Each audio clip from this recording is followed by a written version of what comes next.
নমস্কার, রাত ৮টা বাজে আপনার সামনে প্রতিদিনের মতো নিয়ম করে ঠোঁটকাটা ১ ঘন্টা। দেখুন, আজ শুরুতেই বলতে চাই, চাইলে সব হয়, সব। তিনি চাইলেন, হলো। ২৪ ঘন্টাও কাটলো না, কাজ শুরু হলো। মুখ্যমন্ত্রীর কথাই বলছি।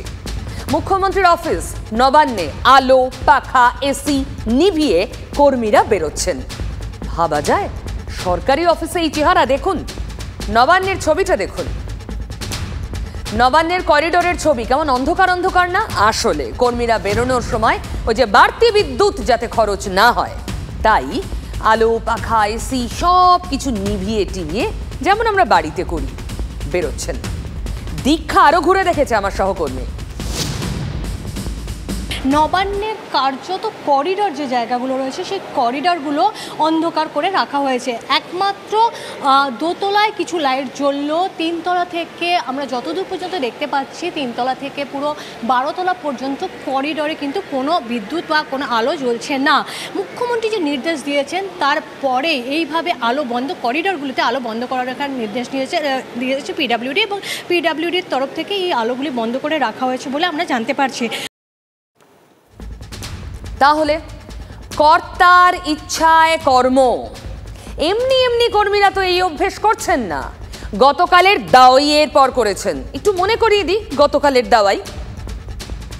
আমি যখন রাস্তা দিয়ে যাই, কোনো লাইট খারাপ থাকলে আমি সঙ্গে সঙ্গে ফোন করি। ঘন্টার পর ঘন্টা লাইট জ্বলেই যাচ্ছে তো জ্বলেই যাচ্ছে। গভর্নমেন্টের টাকা ভাবছে দেবে, গভর্নমেন্ট বসে আছে। টাকাটা আসছে কোত্থেকে? এটা জনগণের টাকা, বুঝতে হবে। ভেবেও ভালো লাগছে, জনগণের টাকা নিয়ে এত মাথা ব্যথা।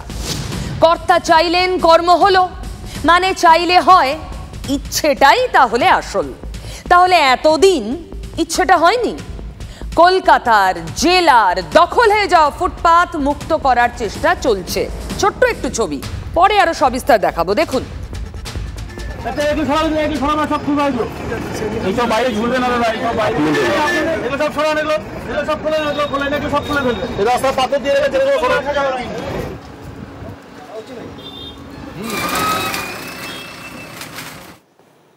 কলকাতায় বুলডোজারও চললো, আসবো সেসব কথায়। কিন্তু এই সব গতকালের দাওয়াইয়ের পর। নাগরিককে পরিষেবা চাইলেই সহজেই দেওয়া যায়, বোঝা গেল আজ। পরিষেবা না দেওয়াটা আসলে ইচ্ছার ওপর নির্ভর করে, আর এই ইচ্ছেটাই জাগিয়ে দিয়েছেন মমতা ব্যানার্জি। হঠাৎ কেন?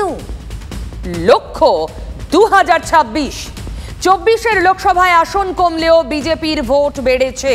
দেখিয়ে দেবো আপনাদের বিজেপির ভোট পার্সেন্টেজ। আগেও দেখিয়েছি, আরো একবার দেখুন। ২০২১ আর ২০২৪ এই দুটোর সঙ্গে তুল্য মূল্য।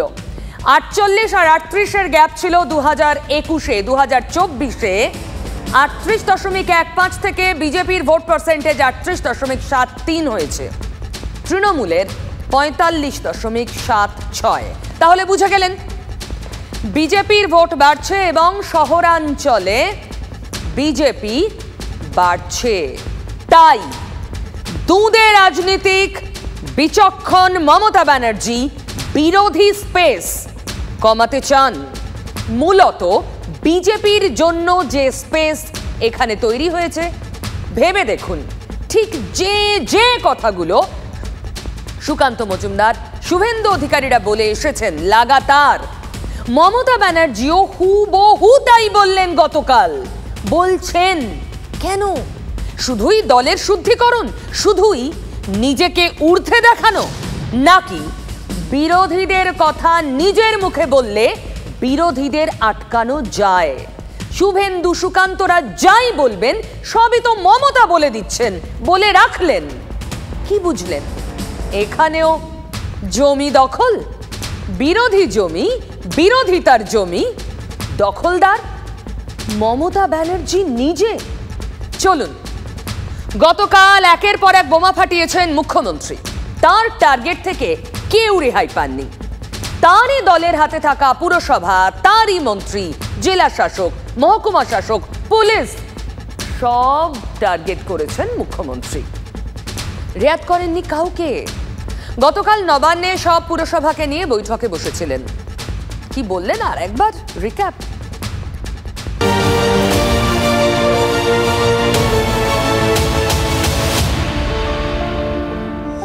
যা ইচ্ছা তাই হবে, এটা আমি কিছুতেই সহ্য করব না। আজকে আমার বলার দিন, আপনাদের বলার দিন নয়, আপনাদের শোনার দিন। আমার কাছে কিন্তু প্রত্যেকটা রিপোর্ট আছে এবং আমি ইচ অ্যান্ড এভরিথিং জানি। ডাবগ্রাম ফুলবাড়ি, ওখানে একটা ল্যান্ড মাফিয়া গ্রুপ তৈরি হয়েছে। তারা গভর্নমেন্টের সব জমি কাওয়াখালি থেকে শুরু করে বিক্রি করে দিচ্ছে। এক্ষেত্রে পুলিশও লোকাল ইনভলভ আছে, ল্যান্ড ডিপার্টমেন্টও ইনভলভ আছে। গৌতম দেব, তুমি এসছো, you can't deny your responsibility also. একটা কাককে মেরে না ঝুলিয়ে রাখতে হয়, যাতে অন্য কাক বুঝতে পারে একটা কাক মারা গেছে। কখনো কখনো তোমাকে টাফ হতে হবে। রাস্তা ঝাড় দেয় না, এবার কি আমাকে রাস্তা ঝাড় দিতে বেরোতে হবে? টাকার বিনিময়ে পুরসভার বহু জমি বেদখল হয়ে যাচ্ছে। আমি আর নাম বলে লজ্জা দিলাম না। জমি পাচ্ছেন, বেচে দিচ্ছেন, রাজ্য সরকারের জমি। সরু রাস্তাও 3-4 করে ফ্লোর করা হচ্ছে। অ্যাম্বুলেন্স ঢোকবার জায়গা নেই, নো অ্যাকশন। শুধু কি ওপর দিকে তাকালেই হবে? নিচের দিকে তাকাতে হবে না? এলাকার লাইট দেখে না, রোড দেখে না, জল দেখে না। যাকে দায়িত্ব দেওয়া হয়েছে সে লাল গাড়ি নিয়ে ঘুরে বেড়াচ্ছে, লাল গাড়ি চড়া বারণ। তা সত্ত্বেও সল্লেক আমার লজ্জা লাগছে। রাজারহাটেও শুরু হয়েছে এনক্রোচমেন্ট। সল্লেকেও ইচ্ছা মতো সুজিত বোস লোক বসাচ্ছে কম্পিটিশন করে। কারো কারো অভ্যাস হয়ে গেছে আইসি হলে যতটা পারি ইনকাম করে নি, এসডিও হলে একটা সঞ্চয় করে নি, ডিএম যে কদিন থাকবো সঞ্চয় করে নি, দেশে পাঠিয়ে দিই। এগুলো অনেক হয়েছে, আর করবেন না প্লিজ। এবার কিন্তু বড্ড চোখে লাগছে। খালগুলো দখল হয়ে যাচ্ছে, পুকুরগুলো ভরাট করে দিচ্ছে নিজের ইচ্ছা মতো, যেন নিজের প্রপার্টি রেখে গেছে কেউ, দখল করে বাড়ি করে নিচ্ছে। বাবা, সেখানে আবার মাফিয়া জঙ্গল চলছে। প্রত্যেকটা পুরসভায় গিয়ে মানুষ হয়রান হয়। কাজ করছে না পুরসভা, রাগ হচ্ছে আমাদের উপরে, গভর্নমেন্টের ফেস নষ্ট হচ্ছে। আমি তাকে কেন প্রোটেকশন দেব? কলকাতা শহরে ভিডিও করা ছিল কোন রাস্তা কত পর্যন্ত এনক্রোচমেন্ট আছে। তা সত্ত্বেও একটা করে নতুন ওসি আসে আর বসিয়ে দেয়। আর আমি ঘাতক ঝগড়া করব। আমি রাস্তায় গেলেই দেখতে পাই, পুলিশের চোখে পড়ে না, সব চোখে ঠুলি দিয়ে বসে আছে আর ভাবে এগুলো কারো নজরে আসবে না। পার্কিং এর নামে অনেক জায়গায় ইল্লিগাল গাড়ি দাঁড় করিয়ে রাখে, তোলাবাজি করে। রাস্তা আটকে গাড়ি, অটো, টোটো দাঁড়িয়ে থাকছে, ট্রাফিক জ্যাম হচ্ছে, অ্যাক্সিডেন্ট হচ্ছে, কিন্তু পুলিশ দেখেও দেখে না। আমি বললে তখন একবার সেফ ড্রাইভ সেভ লাইফ করে 7 দিন দেখানোর জন্য, তারপরে আবার যেমন ঘুমিয়ে পড়ার আবার ঘুমিয়ে পড়ে। পুরসভাতে চোখ দিয়ে দেখে না, পুলিশও দেখে না, আমাকে একা দেখতে হবে। আমি টাকা তোলার মাস্টার চাইছি না, আমি জনসেবক চাইছি। গতকাল থেকে এসব কথাগুলো বিভিন্ন মিডিয়ায় বারবার শুনেছেন, কিন্তু তাও তার বক্তব্যের একটা বড় অংশ আবার শোনালাম, যেখানে মমতা ব্যানার্জি খুব স্পষ্ট করলেন তিনি একদিকে আর তার দল তৃণমূল আর তার প্রশাসন আর একদিকে, তিনি আলাদা। সবার থেকে নিজেকে আলাদা করে ফেলাটা মমতা বন্দ্যোপাধ্যায়ের দীর্ঘদিনের অভ্যেস। তিনি ভালো জানেন দলের সবচেয়ে ভরসা ইউএসপি তিনি নিজে। কিন্তু এর বাইরেও একটা বড় কারণ আছে। পুরসভাগুলোর বৈঠক সরাসরি সম্প্রচার হয়েছে, মানে আম আদমি দেখার সুযোগ পেয়েছেন, আমি আপনি। তারা কি দেখলেন? বিরোধী দলগুলো যে কথা বলে ঠিক সেই কথাগুলো বলছেন মুখ্যমন্ত্রী নিজে। ব্যবস্থা নেওয়ার কথা বলছেন মমতা ব্যানার্জি, দলের বিরুদ্ধে, নেতাদের বিরুদ্ধে, প্রশাসনের বিরুদ্ধে। তাদের যে অভিযোগের কথা বিরোধীরা বলছে সে কাজ তো মুখ্যমন্ত্রী করে দিলেন। আম জনতার বিরোধীদের পিছনে ভিড় করবে কেন? মানে বিরোধী রাজনীতির পরিসর দখল করে নিতে চাইছেন সুপ্রিমো। বিরোধী নেতারা কি এই জবরদখলের খেলাটা ধরতে পারছেন? ওরই সবার আগে পদত্যাগ করা উচিত। উনি যে টাকা খেয়ে খেয়ে আজকে এত স্ফীতদয় হয়েছে ওর যে সম্পত্তি গোটা এলাকা জুড়ে, তো সেই টাকাটা উনি ফেরত দিয়ে দিন না। ওর উত্থান তো চিটফান্ডের মধ্য দিয়ে, অস্বীকার করতে পারবেন নাকি? তাহলে উনি টাকা খেলেন, টাকা খেয়ে নিজে ক্ষমতায় এলেন, ক্ষমতায় এসে পরিবার পরিজনকে বেশ সমৃদ্ধ করলেন, এখন বলছেন টাকা খাওয়ার লোক চাই না। মজা হচ্ছে এই ধরনের প্রশাসনিক বৈঠক একেবারে ফুল ভিউতে সবাইকে ডেকে নিয়ে খবরের কাগজ, টেলিভিশন চ্যানেল দিয়ে এটা বিজ্ঞাপনের জন্য করেন। বিজ্ঞাপিত করেন, এগুলো তো অর্ডার দিতে পারেন, এগুলো তো ফাইলে নোট করতে পারেন, এগুলো তো বিভিন্ন ডিপার্টমেন্টকে বলতে পারেন যে এই কাজটা তুমি করো। পানি জলের সংকট কেন, রাস্তার 2 নম্বরি কেন, তোলাবাজি কেন হচ্ছে তৃণমূলকে বলতে পারেন না, দুর্নীতি কেন হচ্ছে এটা বলতে পারেন না, জমি দখল কেন হচ্ছে সেটা জমি ডিপার্টমেন্ট বলতে পারেন না, স্বাস্থ্য দপ্তরের বেহাল কেন স্বাস্থ্য দপ্তরের মন্ত্রী হিসেবে তিনি নিজের দ্বার কাজ দিতে পারেন না। স্টান্টবাজির পলিটিক্স করতে অভ্যস্ত রাজ্যের বর্তমান মুখ্যমন্ত্রী, এটা একটা স্টান্ট পলিটিক্স। অর্থাৎ কিছুদিন মানুষ এই নিয়ে আলোচনায় ব্যস্ত থাকুক, আবার পরবর্তীকালে আবার যেরকম সেরকমই হয়ে যাবে। যা যা উনি বলেছেন সেটাকে কন্টিনিউ করতে পারবেন। আমি আপনাদেরকে দেব একের পর এক তথ্য যে মমতা ব্যানার্জি যা বলেন আর তার ঠিক উল্টোটা করেন। ফুটপাত বদল হয় মধ্যরাতে। শক্তি লিখেছিলেন, পা থেকে মাথা পর্যন্ত টলমল করে, দেওয়ালে দেওয়াল, কার্নিশে কার্নিশ, মধ্যরাতে টলমল পায়ে এক ফুটপাত থেকে আর এক ফুটপাতে এক অন্য বদলের কথা বলেছিলেন শক্তি চট্টোপাধ্যায়। কিন্তু সত্যিই বদলেছে, রোজ বদলাচ্ছে ফুটপাত। শহরের ফুটপাত দখল হয়েছে, এ নিয়ে আক্ষেপও আছে। ফুটপাতও যাবে, আমরা আর কি নিয়ে আতলেমি করব? তবে ফুটপাতই তো গল্প, কবিতা, প্রতিবাদের আঁতুড় ঘর।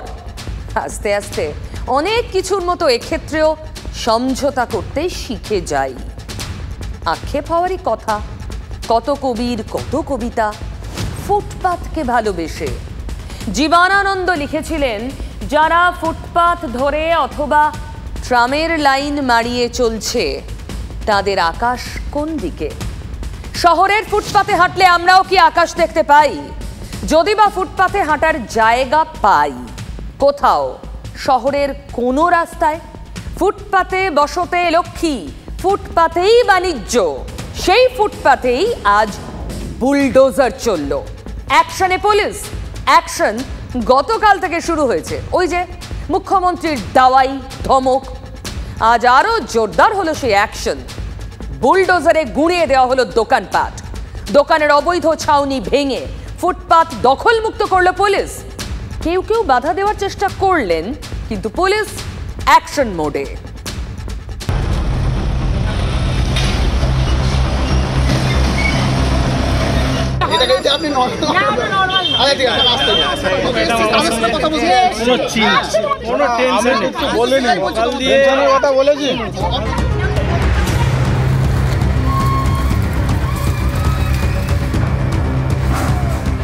আমাদের সুজিত বসু বসে না, আমাদের সিপিএম আমল থেকে আমরা বসে আসছি।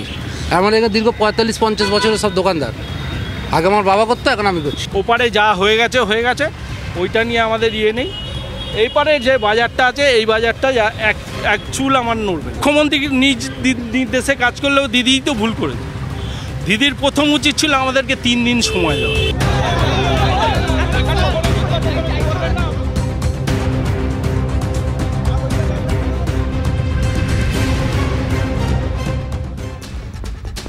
তাহলে মুখ্যমন্ত্রী দাওয়াই দিলেন, বাংলাতেও বুলডোজার চলল। বুলডোজারের রাজনীতি চলে এলো বাংলায়। যোগী রাজ্যে এভাবেই অবৈধ দখল গুঁড়িয়ে দেওয়া হয়, দুষ্কৃতীদের জব্দ করতেও বুলডোজার চলে, এটাই তো অভিযোগ। এ রাজ্যে তৃণমূলের ছিল এতদিন। 2 দিন আগে আন্ধ্রে জগনের কার্যালয়ও গুঁড়িয়ে দিয়েছেন চন্দ্রবাবু নাইডু। মমতা ব্যানার্জির হাত ধরে সেই বুলডোজারের আমদানি এবার বাংলায়। ব্যবসায়ীদের কথা শুনলেন তো, ভুলটা কোট আনকোট দিদির। আমাদের কেন 3 দিন সময় দেওয়া হলো না? মুখ্যমন্ত্রী নির্দেশ বলেই কি আর বিলম্ব নয়? সেই কারণেই পুলিশের এত তাড়াহুড়ো বলছি কেন? ব্যবসায়ীদের কথাতেই শুনলেন। সিপিএম এর আমল থেকেই তারা ফুটপাতে ব্যবসা করছেন। তৃণমূল তো ক্ষমতা এসেছে 1 যুগ হয়ে গেল, হঠাৎ এখন ফুটপাতে নজর কেন পড়ল? শাসকে বিমুখ শহরবাসী, ভোট, রাজনীতি, দুশ্চিন্তা 26, সেই প্রসঙ্গে পরে আসবো। আজ কলকাতা শহরের ফুটপাত দখল অভিযানের এক টুকরো কোলাজ আপনাদের দেখাই। সোমবারই দেখা গিয়েছিল মুখ্যমন্ত্রী রুদ্রমূর্তি, আর তারপরই দেখা গেল তৎপরতা।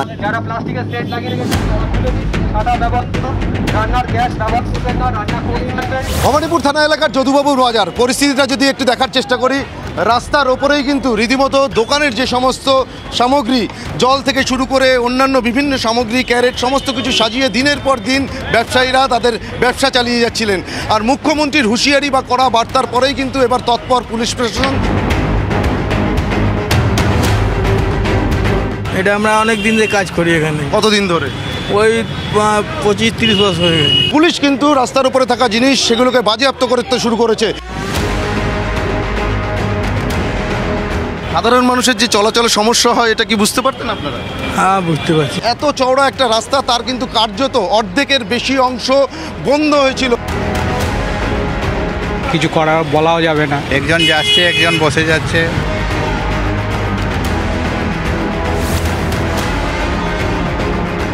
আমরা এই মুহূর্তে যেটা দেখতে পাচ্ছি যে গড়িয়াহাট থানার পুলিশ এই গড়িয়াহাট থানা এলাকাতে যে সমস্ত অস্থায়ী ফুটপাতের উপরে দোকান রয়েছে, যে সমস্ত দোকানগুলো বলা যেতে পারে কার্যত ফুটপাত দখল করে দিনের পর দিন চলছিল, সেই সমস্ত দোকানগুলোকে সরিয়ে দিয়ে যা সাপোর্ট দেওয়া কি মানে বৃষ্টি আসলে প্লাস্টিকটা করার জন্য ইউনিয়ন দিয়ে যেটা ডিসিশন দেবে ওইটাই আমরা করব। এই গাড়িতে বেশ কয়েকজন ব্যবসায়ী যারা এই অবৈধভাবে ফুটপাত রাস্তা দখল করে ব্যবসা করছিলেন তাদের অনেককেই কিন্তু পুলিশ আটক করেছে, কেস করছে, মাল সিজ করছে। তার যদি ইউনিয়ন এবং টাউন বিল্ডিং কমিটি বা হকারদের জন্য যে পলিসি সরকার করেছে তার বাইরে গেলে পরে তাদেরকে তো সুস্থ মুখ্যমন্ত্রী যেটা বলেছেন, আমরাও চাই গড়িয়াহাটটা সুন্দর হয়ে উঠুক। এই মুহূর্তে এসএসকেএম হাসপাতালের ঠিক বাইরে যে খাবারের দোকানগুলো রয়েছে ফুটপাতে, সেখানে 71 নম্বর ওয়ার্ডের কাউন্সিলর, ওয়ার্ড প্রেসিডেন্ট এবং কর্পোরেশনের যারা কর্মীরা রয়েছেন তারা এই মুহূর্তে তৎপর। প্রত্যেক মাসে 2 দিন করে অভিযান করি, প্রত্যেক কটা দোকানকে জিজ্ঞেস করুন। কিন্তু আমাদের একটাই অনুরোধ, এদেরকে হাত জোর করে অনুরোধ করি কি জায়গাটা পরিষ্কার রাখো। উনি বললেন প্লাস্টিক টাঙানো চলবে, ছাদে টাঙিয়ে করবে, কোনো গ্যাস জ্বলবে না।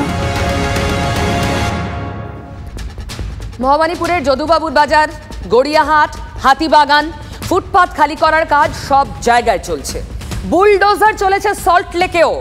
গতকালই সুজিত বসুর নাম করে মুখ্যমন্ত্রী বলেছেন সুজিত কম্পিটিশন করে লোক বসাচ্ছেন। কেন সল্ট লেকের কাউন্সিলররা কাজ করেন না? কেন কেন কেন? সেই সল্ট লেকে গত রাত থেকেই পুলিশ অপারেশনে নেমে পড়েছে, চলল আজও।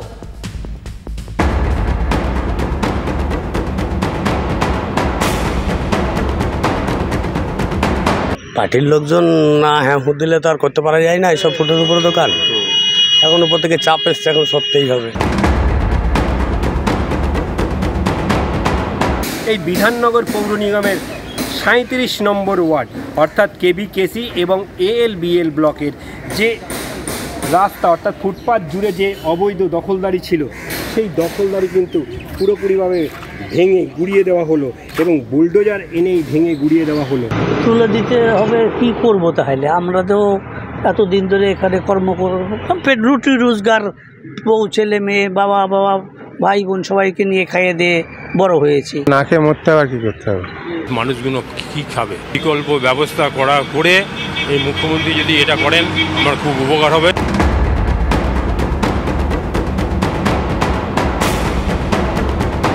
মুখ্যমন্ত্রী মমতা বন্দ্যোপাধ্যায় নিজেই বিধাননগরের কাউন্সিলরদের কাজের মূল্যায়ন করে জানিয়েছেন যে বিধাননগরের কাউন্সিলররা কাজ করছেন না।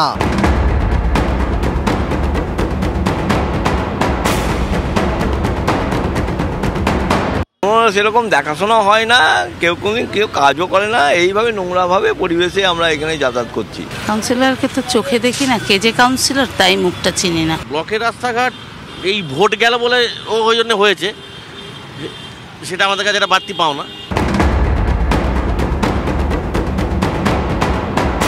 না ভালোই কাজ করছে, ভালো রাস্তাঘাট সব পরিষ্কার আছে, ব্লকে সব পরিষ্কার থাকে, এভরিথিং ইজ ভেরি গুড। জায়গায় যে সমান সার্ভিস পাওয়া যাচ্ছে এটা ঠিক না। কাউন্সিলররা একটু নিজেদের ব্যক্তিগত জায়গাগুলো ভালো করে পরিষ্কার করে। আমাদের দেশের নাগরিকদের মূল দোষটা হচ্ছে এই জায়গা, বুঝেছেন? তার রাইটসটা তারা জানে, কিন্তু what is their duties they did not know. পুলিশের অতি সক্রিয়তা যেন প্রকাশ পেল এই সময়। এই সময়টা খুব গুরুত্বপূর্ণ। আপনি দেখে শুনে নিশ্চয়ই ভাবছেন তাহলে পুলিশ চাইলে পারে, প্রশাসন চাইলে পারে। প্রশ্নটা হলো এই পারছে এখন কি করে, কেন? কারণ মমতা বন্দ্যোপাধ্যায় কোথাও মনে করছেন যে 26-এর জন্য শহুরে ভোট তার বিপদ ডাকতে পারে। শাসকের প্রতি শহুরে ভোটই কি বাধ্য করলো বুলডোজার প্রশাসক হতে? পুলিশ কাজ করছে না বা প্রশাসন একেবারে কাজ করেনি এটা ঠিক নয়। লোক দেখানো, ফটো অপশন। কালকে আমরারাম ট্রাক্টরে করে গেছে, তাহলে শপথ নিতে পার্লামেন্টে উনি মমতা ব্যানার্জি একটু তাহলে বুলডোজার ওঠার শখ হয়েছে।